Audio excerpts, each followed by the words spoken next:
Hi everyone, let me introduce two books today. A best-selling non-fiction book in Japan and a best-selling chick lit from the US.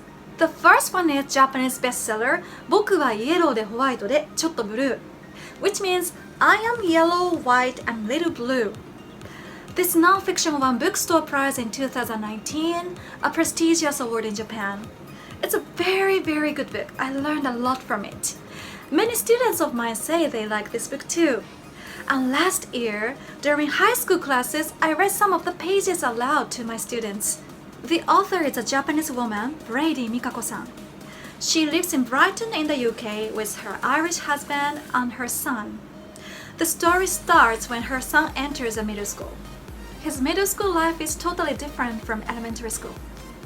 He used to go to elite Catholic elementary school, where he had international friends mainly from rich families. In contrast, in his middle school, most of the students are from white working-class families. This middle school is very unique in that it gives big importance to art education, such as performing musicals and dramas. But every day the boy faces problems, especially racism from classmates and serious wealth inequality. Everyone, let's get back to the title here. I am yellow, white, and a little bit blue. What does this title mean? Can you guess?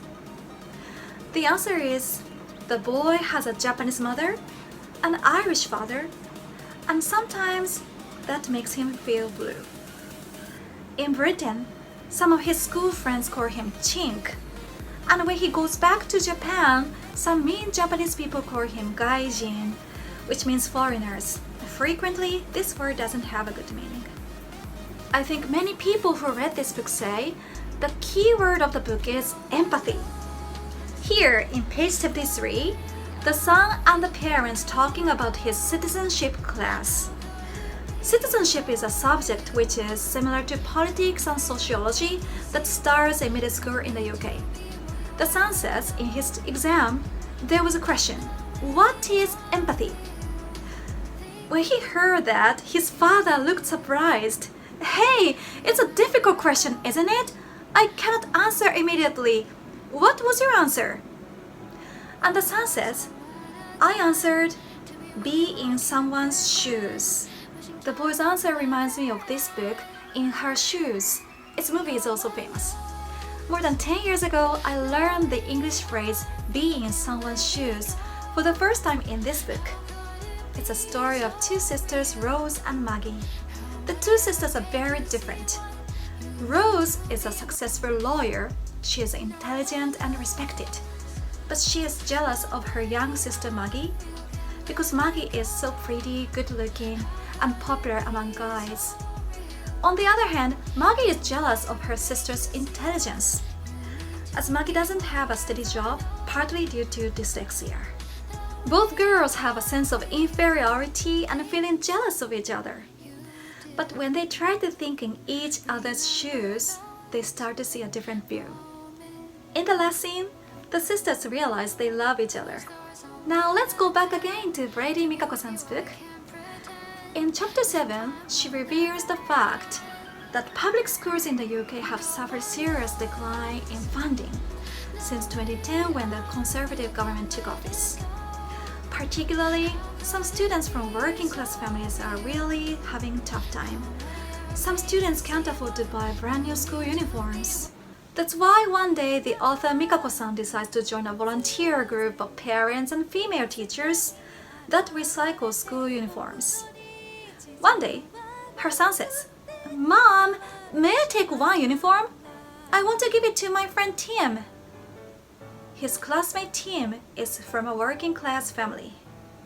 The son wonders how he can give that recycled uniform to his friend. From his point of view, he just wants to help his friend out of his kindness. But from Tim's point of view, he doesn't want his friends to look at him as a poor boy that needs charity. Giving a recycled uniform can hurt Tim's pride. Eventually, the son invites Tim to his home and gives a recycled uniform casually. Tim says, Why do you give it to me? The son says, Because you are my friend! The author's son tries to think in his friend's shoes, thinks, and finally finds the answer. Empathy. What does it mean? Oxford Dictionary says it is the ability to understand and share the feelings of another. Not thinking only from our own points of view, but we can and should try to be in somebody else's shoes and look at the world from many points of view. In this way, the world would be better and enriched. As it comes to me, who's an English teacher in Japan, I often try to wear my students' shoes.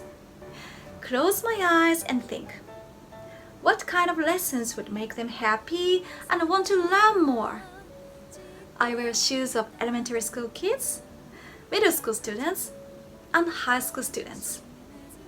That's why I believe empathy is an essential part of my life. Thank you for listening!